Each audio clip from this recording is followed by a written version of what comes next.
مولا متقیان علی ابن ابی طالب علیہ السلام کی وصیتوں میں سے کچھ وصیتیں ایسی ہیں جو آپ کے غسل و کفن سے متعلق ہیں، آپ کے جنازے اور قبر سے متعلق ہیں۔ ان میں سے ایک وصیت ہے، فرماتے ہیں اپنے بیٹوں سے کہ اے میرے بیٹو حسن و حسین، وَإِذَا مِتُّ، جب میں دنیا سے گزر جاؤں تم میرے جنازے کو تیار کرنا، اور دیکھو جنازے کو اٹھانا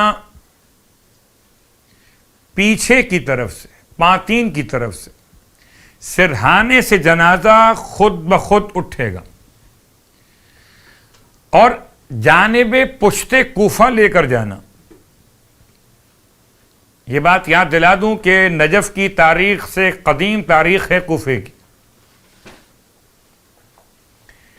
اور جتنے نام نجف کے لیے تاریخ نے بیان کی ان میں سے ایک ہے زہر کوفہ بھی۔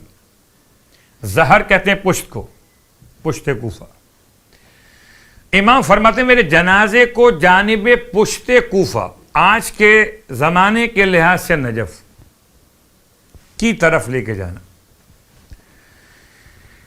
اور جب تم پشت کوفہ کی طرف چلو گے تو ایک مقام ایسا آئے گا میرے بیٹو کہ یہ جنازہ میرا آگے کی طرف سے، سرہانے کی طرف سے جھکنے لگے گا، اور جب جنازہ جھکنے لگے تو تم جنازے کو وہاں زمین پر اتار لینا۔ مٹی اور ریت کو ہٹاؤ گے تو اندر سے قبر تیار نکلے گی کہ جو میرے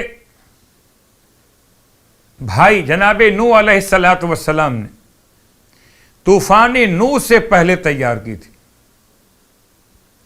اب یہاں پر قبر کی تیاری کی تاریخ الگ بن گئی۔ قبر کب بنی ہے؟ طوفان نوح سے پہلے،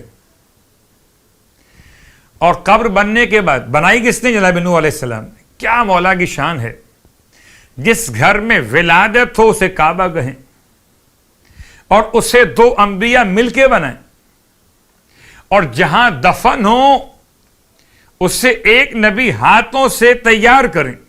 اللہ اکبر! تو مہد اور لحد اتنی مبارک ہے کہ مہد کو کعبہ کہتے ہیں، لحد کو نجف کہتے ہیں۔ مہد کے معمار کو ابراہیم کہتے ہیں، لحد کے معمار کو نوح کہتے ہیں۔ اللہ اللہ! شیخ الانبیاء جناب نوح علیہ السلام، صاحب شریعت پیغمبر جناب ابراہیم علیہ السلام، اس کے بعد بھی لوگ امام کے فضائل کو قبول کرنے سے کیوں پریشان ہوتے؟ میں صرف قبر کی بات کر رہا تھا۔ اور چلیے جب قبر کی بات یہاں تک آئی تو ایک بات تو واضح ہوئی کہ پہلے سے قبر کھودی جا سکتی ہے۔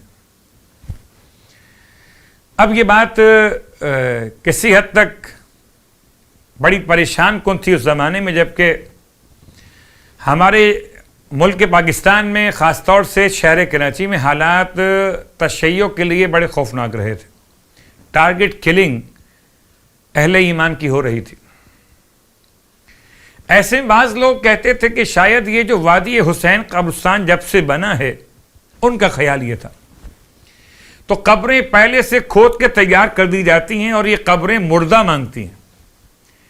خدا کے لیے اہل ایمان بھی آپ، اہل علم بھی آپ، مولا کے چاہنے والے بھی آپ، تو کسی ایسے کے لیے جس کا تعلق باب مدینۃ العلم سے ہو، اس طرح کی خرافات کو عقیدہ بنانا صحیح نہیں۔